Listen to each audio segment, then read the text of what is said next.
Bonjour, bon week-end, bienvenue en Normandie pour votre émission Dimanche en politique. Les hommages se sont multipliés cette semaine. C'est un héros pour les Français. Le colonel Arnaud Beltrame a sacrifié sa vie pour celle d'un otage, un geste qui a forcé l'admiration. Hommage national pour celui dont le visage était connu en Normandie puisqu'il avait commandé pendant 4 ans, de 2010 à 2014, le peloton de gendarmerie d'Avranches. Quel est le retentissement de son geste héroïque dans l'opinion publique? On va l'évoquer dans un instant avec nos invités. Francis Eustache, bonjour. Vous êtes directeur de l'unité INSERM à Caen, neuropsychologue, et vous avez lancé une étude de grande ampleur après les attentats de 2015 en interrogeant plus de 1000 personnes. Ludovic Jeanne, vous êtes géographe à l'école de management de Normandie et vous êtes l'auteur de plusieurs publications autour de la menace terroriste dans nos régions, dans nos territoires, dites-vous. Lydia Briand, vous êtes déléguée du syndicat Alliance Police dans le Calvados et vous nous direz quel regard vous portez sur ce geste qualifié d'héroïque de ce colonel de gendarmerie. Et puis en fin d'émission, il est avec nous. Nous serons en duplex de Paris avec Fabien Goudfard, le député de l'Eure, La République En Marche, spécialiste des questions de défense. Merci d'avoir accepté notre invitation, Monsieur Goudfard, et à tout à l'heure. Merci à vous. Mais d'abord, les cérémonies en hommage au colonel Beltrame se sont multipliées, je vous le disais, cette semaine, comme ici à Rouen. Il est allé au bout de son engagement pour la France, a déclaré le général Besson, qui est à la tête des 4000 gendarmes de la Normandie. Recueillement également à Avranches, où le colonel Beltrame a laissé de nombreux souvenirs, puisqu'il était à la tête du peloton de gendarmerie pendant 4 ans. Voyez ce sujet de Florent Turpin et Guillaume Le Gouic. Il était leur officier, leur ami, leur frère d'armes. Présentez ! Pendant 4 ans, entre 2010 et 2014, Arnaud Beltrame a partagé le quotidien de ses gendarmes. Il y a un sentiment de tristesse, de recueillement par rapport évidemment à la perte d'un de nos camarades, d'un de nos frères d'armes, mais aussi un sentiment d'honneur et de recueillement par rapport à ce qu'il a vécu, à ce qu'il a fait. Pendant quelques minutes, c'est toute la ville d'Avranches qui s'est figée pour honorer la mémoire d'Arnaud Beltrame, décédé vendredi lors de l'attaque terroriste survenue à Trèbes, dans l'Aude. La grande majorité des personnes qui étaient là ont connu le lieutenant-colonel Beltrame. Donc il y avait à la fois un besoin de communier d'une certaine manière avec la grande cérémonie nationale des Invalides, mais aussi de se rappeler la personnalité d'Arnaud Beltrame telle qu'on l'a connu ici, à la fois en tant que gendarme, mais aussi en tant qu'ami. Silencieusement, en retrait, des dizaines d'habitants d'Avranches très affectés ont également assisté à cette cérémonie. C'est mon devoir, il est mon devoir de venir pour le respect de cet homme, ce courage qu'il a eu, c'est pour moi impensable. Il s'est livré plus ou moins à la mort, mais donc c'est un geste très courageux. Il faut déjà. Je ne sais pas s'il y en a d'autres qui l'auraient fait, si vous voulez. Et des personnes comme Arnaud Beltrame, il en faut des millions comme ça. L'hommage d'une ville, de tout un pays, à un gendarme qui a donné sa vie. Arnaud Beltrame avait 45 ans.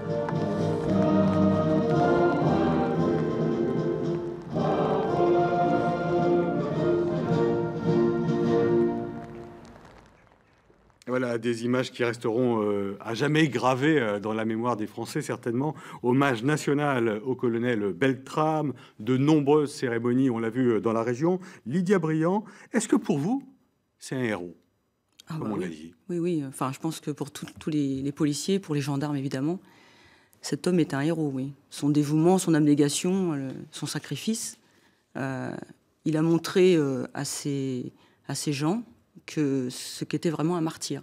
C'est quelqu'un qui donne sa vie pour en sauver. Est-ce qu'on vous apprend justement à avoir tel comportement? Alors, je ne pense pas que ça s'apprend. On a des techniques d'intervention, on a des protocoles d'intervention. Le courage, je crois que c'est propre à chacun, ça ne s'apprend pas. Ce qu'il a fait, lui, c'est ce qu'on pense pouvoir faire pour des proches, peut-être pour d'autres personnes, mais aller vraiment donner sa vie. Parce que il connaissait parfaitement la situation, il connaît les protocoles, il savait exactement les risques qu'il prenait. Donc là, vraiment, c'est le don de sa vie pour sauver une autre personne, parce qu'il a, je pense, estimé de son devoir de le faire, et ça en fait vraiment un héros. Alors Francis Eustache, je le disais, vous avez lancé une grande série de travaux après les attentats du 13 novembre 2015. Vous avez étudié le retentissement sur la mémoire à la fois personnelle, c'est-à-dire celle des victimes des attentats, mais aussi la mémoire collective, celle de l'opinion publique. Quelle peut être, selon vous, la portée du geste du colonel Arnaud Beltrame? C'est un geste majeur, hein. Ça vient d'être dit par Madame Briand à sa place, hein, en tant que policière et proche de ce gendarme, par la communauté des métiers qu'ils font. Alors moi, c'est un programme que je mène avec un historien, c'est important de le rappeler, qui s'appelle Denis Péchanski. Moi-même, je suis neuropsychologue, donc je suis plus spécialiste de mémoire individuelle et lui de mémoire collective. Et nous avons lancé ce programme donc, qui s'appelle 13 novembre, après les attentats du 13 novembre à Paris. C'est un programme qui a pu démarrer relativement tôt en 2016. Et nous suivons à la fois 1000 personnes, d'une part, puis plus précisément 200 d'entre elles qui viennent ici à Caen dans mon laboratoire, et puis plus largement l'inscription de ces événements dans la mémoire collective. Et quel regard vous portez justement sur ce qui s'est passé cette semaine? Alors cette émotion, cet hommage, et puis le geste également. Alors, difficile aujourd'hui de se projeter dans l'avenir, de comprendre exactement ce qui va se passer dans les mémoires individuelles et dans les mémoires collectives.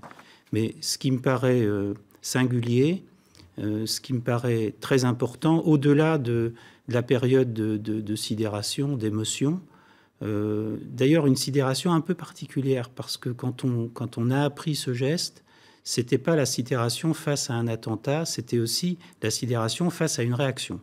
Et déjà, un sentiment très particulier de quelque part qu'on observait là une réaction qu'on n'avait pas forcément observée, en tout cas pas avec la même intensité dans d'autres situations. En quelque sorte, la contre-réaction du gendarme l'emportait sur ce qui avait dominé jusqu'à présent, c'est à savoir la figure des victimes, et puis aussi, dans certains cas, la figure de l'agresseur. Je pense par exemple à Mera à Toulouse, c'est une figure, en fait, c'est l'agresseur qui a marqué. Et donc là, on est dans une dynamique qui est tout autre, et ça a été remarquablement dit dans le discours du président de la République, on va parler davantage de résistance. Et alors, je pense que c'est ce qui marque, au-delà de l'héroïsme qui vient d'être rappelé par Madame Briand, mais je pense que c'est ce qui va marquer durablement la mémoire. Ludovic Jeanne, je le disais, vous êtes géographe à l'école de management de Normandie. Vous avez publié plusieurs articles cette semaine sur la menace terroriste dans nos régions. Qu'est-ce qu'on apprend avec l'attentat de Carcassonne ? Qu'est-ce qu'on apprend avec l'attentat de Carcassonne? On n'apprend pas fort. Alors, on apprend des choses. On apprend qu'on peut toucher d'autres lieux que sont des salles de concert, que sont des églises, que sont des grands boulevards, comme c'était le cas à Nice ou sur les Champs-Élysées. On ne l'apprend pas parce qu'on a eu avant Saint-Étienne-du-Rouvray, on a eu avant Saint-Quentin-Fallavier. Donc, on a eu avant d'autres villes ou des bourgs périphériques de pôles urbains plus importants.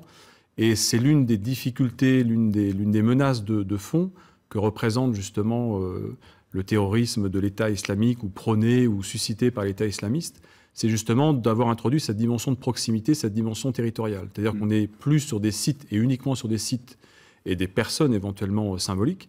On est sur les lieux de la vie ordinaire, de notre vie quotidienne aux uns et aux autres. Donc de ce point de vue-là, Trèbes n'est pas quelque chose de nouveau. On a commencé par du terrorisme de masse au moment où les Français ont pris conscience qu'ils pouvaient toucher dans leur cœur en un éclair après les attentats de Paris, du Bataclan et des terrasses. Aujourd'hui, c'est montré qu'on est à l'abri, excusez-moi, mais nulle part, y compris dans des petites communes de 5000 habitants, comme c'était le cas la semaine dernière. Oui, mais cette dimension territoriale, elle ne fait que se répéter. Elle n'est pas nouvelle avec Trèbes. Elle était malheureusement déjà présente dès Mera, en 2012, mais on ne l'a pas forcément compris immédiatement. Je pense qu'on a commencé à véritablement comprendre collectivement à partir de 2016 avec Nice, où effectivement il y avait cette dimension symbolique, emblématique. On était à Nice, sur la promenade des Anglais, le 14 juillet. Donc il y avait sa dimension emblématique. Mais en même temps, c'est une fête populaire, donc socialement non discriminante, si je puis dire. Et donc, cette dimension territoriale, cette dimension de proximité, elle est devenue évidente. Qu'est-ce qui a changé, Lydia Briand, depuis? On parle beaucoup de cette date du 13 novembre 2015. Qu'est-ce qui a changé depuis? Et est-ce qu'à chaque attentat, excusez-moi, mais on en apprend un peu plus sur le comportement des terroristes et vous ajustez vos formations, vos comportements? Alors, bien évidemment, on a, depuis les attentats, adapté nos techniques, adapté notre équipement, notre façon d'appréhender les choses. Et chaque fonctionnaire de police et de gendarmerie, parce qu'on travaille ensemble, hein, même conjointement d'ailleurs, sur certains exercices, c'est que il n'y a pas de véritable règle. Ça peut arriver n'importe où, dans n'importe quel endroit. Voilà, donc on est... Et vous y pensez parce que vous me disiez avant de préparer cette émission, c'est pas facile de venir en parler. C'est pas facile parce que quelque part on se découvre. Ah oui, non, c'est pas facile. C'est pas facile de s'identifier comme fonctionnaire de police parce qu'effectivement les forces de l'ordre sont particulièrement visées. Donc ça, c'est un peu compliqué. Mais ce que je voulais dire quand même, pour revenir un peu sur la façon dont le public a ressenti les choses par rapport au colonel Beltrame, je pense que ce qui change la donne par rapport aux attentats précédents, c'est parce que la police a été portée au nu au lendemain des attentats. On a vu des rues entières de citoyens qui applaudissaient les forces de l'ordre suite à l'intervention du Bataclan, et ça nous avait d'ailleurs très chaud au cœur. Et c'est vrai que l'image de la police a changé depuis. Mais est-ce que vous avez l'impression d'être les premiers exposés au risque terroriste ? Les premiers... Quand on voit ce qui s'est passé à Magnanville, notamment. On sait que le but, c'est de viser les forces de l'ordre, mais les civils, on le voit bien, sont touchés. Mais je voudrais juste revenir sur un point. Je pense que ce qui change la donne un petit peu avec ce qui s'est passé avec le colonel Beltrame, c'est qu'en fait, on met un visage sur le héros. Parce que tous nos collègues qui sont intervenus au Bataclan, qui sont intervenus sur tous les attentats à Saint-Étienne-du-Rouvray, qui sont intervenus... sont casqués, cagoulés, donc c'est des héros un peu anonymes. Et là, c'est vrai qu'on a cet officier dont on a vu l'image et qui représente la France, hein, avec son uniforme, son képi. Et là, l'image du héros, elle prend corps. Et je pense que si les Français sont si touchés par ce qui s'est passé, c'est aussi parce qu'ils mettent un visage sur leur héros. Et c'est ça aussi qui change peut-être un peu la façon de voir un petit peu et le ressenti. Puisque c'était un peu le thème aussi de l'émission. Oui, je suis assez d'accord. Je pense que le fait de mettre un visage, on l'a beaucoup vu évidemment depuis une semaine, on a raconté l'histoire et ça personnalise un mouvement effectivement qui a commencé bien avant l'attentat de la semaine dernière, qui a commencé après le Bataclan, après les terrasses. Et moi, l'analogie que je fais, c'est... Si on pense à un attentat majeur qui est le 11 septembre américain 2001, c'est quand on pense au 11 septembre ici en France, on pense bien sûr aux tours jumelles. Quand on parle avec des Américains, eux, ils nous parlent de l'avion de Pennsylvanie, qui est l'avion où, vous savez, les personnes qui étaient dans l'avion se sont rebellées. Et en fait, l'avion n'a pas atteint son but, il s'est crashé dans un endroit où il n'y avait personne. Et aux États-Unis, il y a donc ces personnes qui sont mises en avant, même si c'est un collectif. Et puis il y a aussi les pompiers de New York qui ont eu aussi, qui ont réagi de façon exceptionnelle. Et donc je fais un peu la parenté, vous voyez, entre cette situation en Amérique et puis ce qui s'est passé cette semaine, la semaine dernière avec le colonel Beltrame, où on voit qu'il y a l'emphase qui est portée sur la contre-réaction. Et il me semble que c'est un point majeur, au-delà du fait que ça se soit passé dans un supermarché, etc. Où là aussi, quand même, c'est aussi une marque particulière parce que on voit que c'est le but des terroristes, c'est de s'approcher de plus en plus de notre quotidien. Alors, on a connu Saint-Étienne-du-Rouvray, on connaît aujourd'hui Carcassonne. Ce sont deux lieux complètement différents, Ludovic Jeanne. Est-ce qu'on est dans le même état de choc aujourd'hui que ce qui s'était passé en Normandie il y a 2 ans? Alors, d'abord, non, ce sont des lieux très similaires. Je pense que Saint-Étienne-du-Rouvray comme Trèbes, la plupart des Français ignoraient le nom de ces deux villes avant que ces événements dramatiques aient lieu. Donc je pense que, Au contraire, on a une grande similarité, me semble-t-il, dans les deux cas. Alors, comment faire face à une attaque terroriste? Vous vous y préparez, hein, c'est ce que vous me disiez, Lydia Briand. Comment seraient déployées les forces de l'ordre, justement, dans le cadre d'une attaque au mémorial de Caen? On a ce sujet que l'on va voir, d'Aurélie Misery et Thierry Cléon, lors d'un exercice récemment, vous voyez. À 17h, tous les accès au mémorial de Caen sont bloqués. Sur ce site très fréquenté, une attaque terroriste est simulée. Une Clio blanche est garée sur l'esplanade. 1 ou 2 individus pénètrent dans le musée. Une personne tombe sous les balles et une prise d'otage a commencé. Les policiers de la brigade anticriminalité, lourdement armés, sont les premiers sur place. Puis les gendarmes et le raid en renfort. Ce qu'on joue aujourd'hui, c'est la coordination de tous les services publics et le bon fonctionnement de ces services. Donc d'abord, bien sûr, les forces de police qui interviennent en premier lieu, puis les sapeurs-pompiers, le SAMU, les effectifs médicaux et l'ensemble de ce dispositif pour vérifier que tout fonctionne bien. Un exercice d'entraînement auquel a été conviée la presse. Pourtant, rien ne filtre. Tenu à l'écart, il nous a été impossible d'en savoir plus sur le scénario imaginé par la préfecture.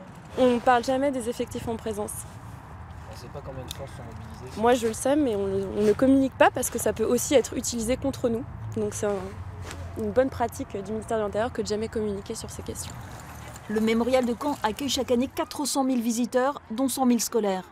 Un musée de la paix hautement symbolique qui ne serait pas, selon la préfecture, une cible particulièrement identifiée.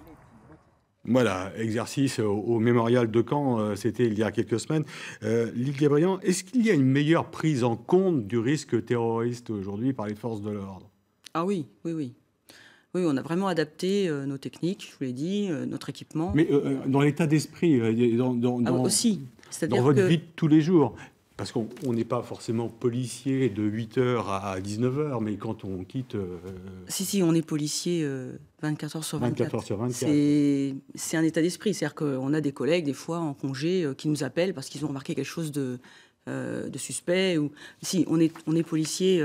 Ça veut dire qu'à tout moment, vous êtes prête à intervenir s'il le faut? Je pense que tous les collègues sont hyper vigilants. C'est-à-dire que le policier qui est en congé, s'il se balade et qu'il voit quelque chose de suspect, un sac ou un individu au comportement un peu anormal, il va de toute façon, là, immédiatement se comporter en policier, ça c'est sûr. Alors Francis Eustache, je disais, vous menez cette série de travaux sur les conséquences des attentats de Paris et sur la mémoire individuelle et collective.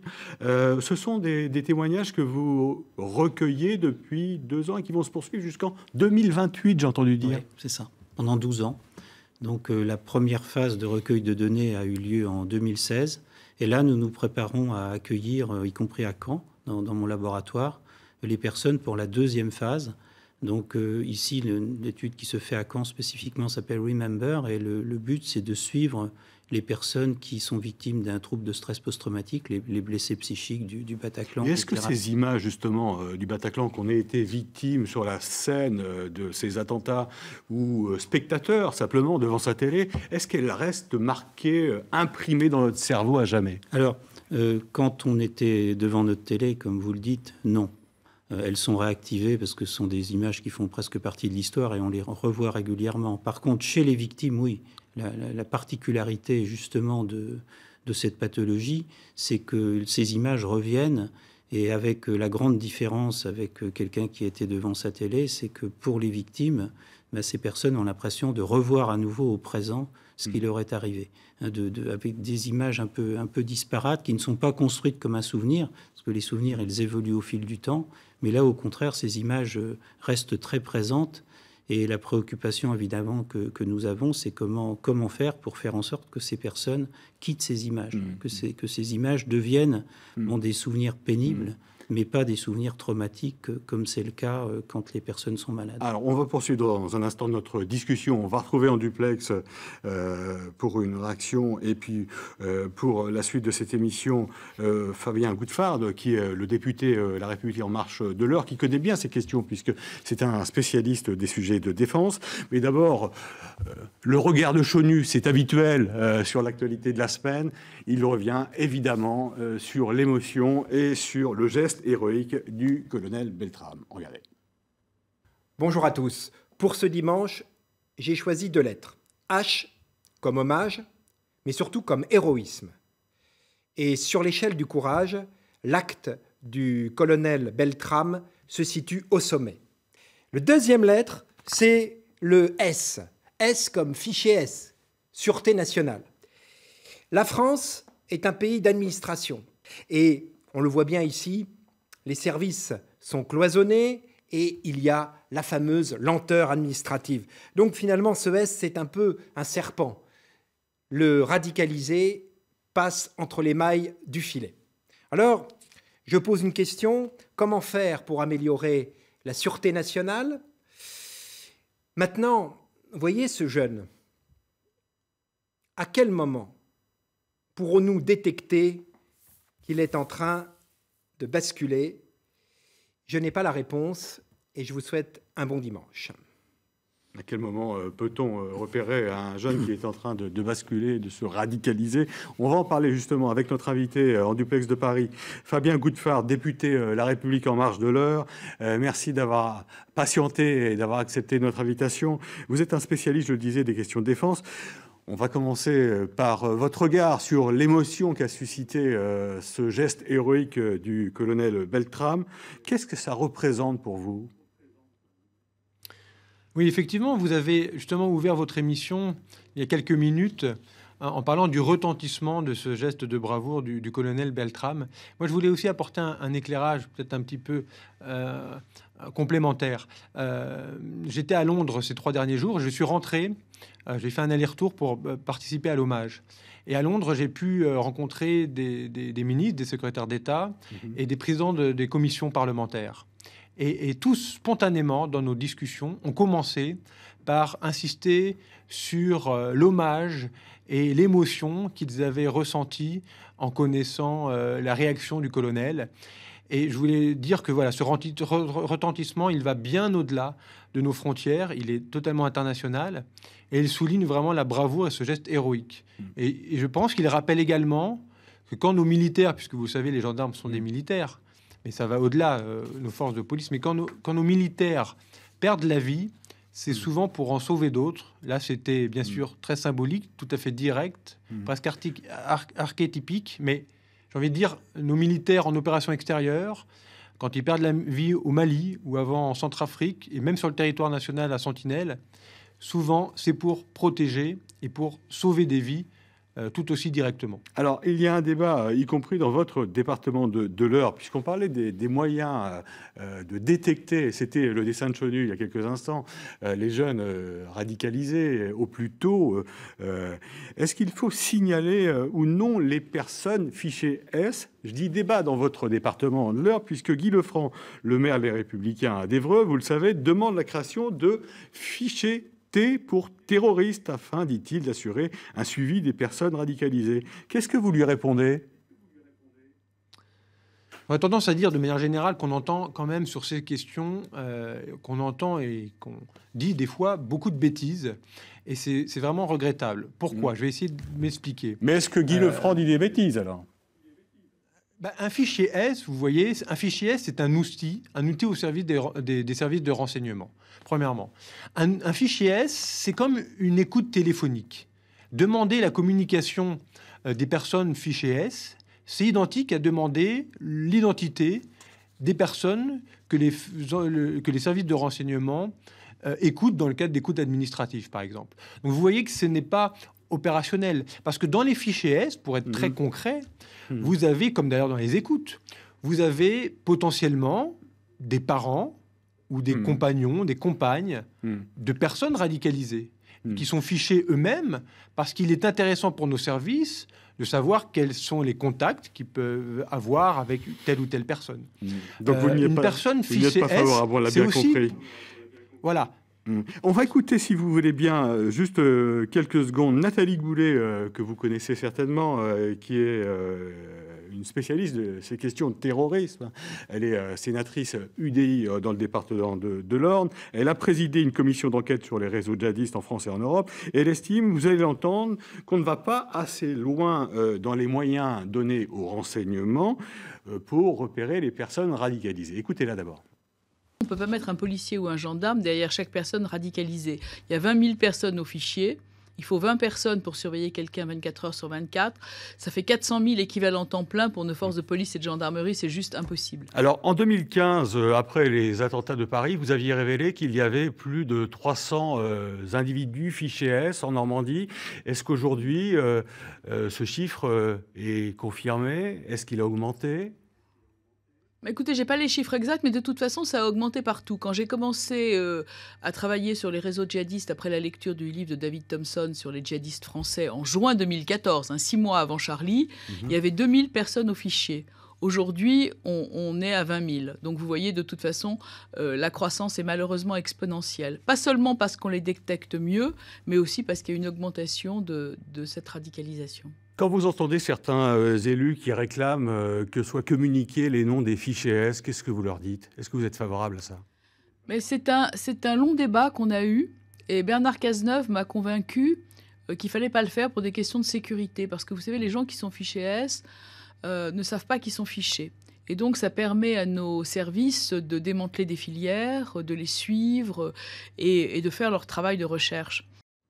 Voilà, Nathalie Goulet qui est d'accord avec vous, Fabien Goutfard. On ne communique pas le nom des fichiers S ou des fichiers T, si on devait les appeler comme cela, aux élus. Est-ce qu'on met assez de moyens dans le renseignement ou est-ce qu'on doit le faire différemment, ce renseignement, selon vous?